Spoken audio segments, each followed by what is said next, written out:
So the first tight end then that I'm going to ask you about is a guy that you interviewed. So tell me about Jared Wiley from TCU. He's like 6'7", and I really enjoyed talking to him. He was a real good blocker, and he all through high school he was a wide receiver.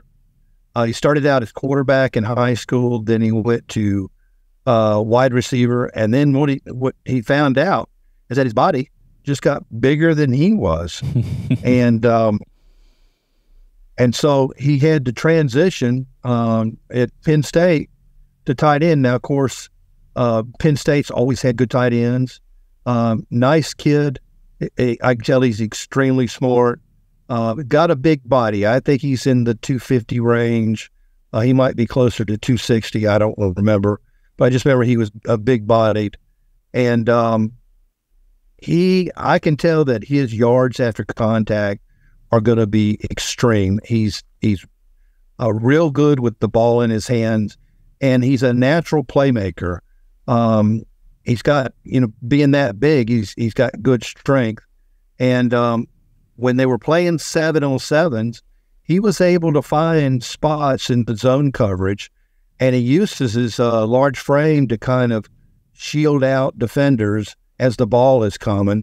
And I thought he was a good guy. I think he's got limited power, though, in his hands. He doesn't look like and also his blocking grade is not quite exceptional. You would think somebody that big would be blocking, but he doesn't. He's not able to sustain a block. Excuse me. He would take his hands and push off instead of taking his body and hitting a guy and then driving and staying with him.